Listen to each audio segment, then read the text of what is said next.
How to fix saved Reddit post not appearing problem. Hi everyone, I'm here to assist you today without any delay. Let's jump right in.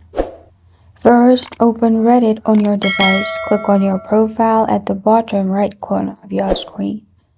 After you click on your profile, you'll find this kind of screen pop up. Click on your name at the top left corner of your screen with an arrow. After you click on it, you'll find all the accounts. Simply click on the door-like icon to log out of your account.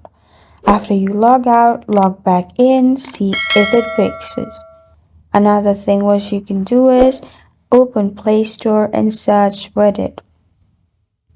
And if there is any update available, update the app. Sometimes not updating the app may cause some issue.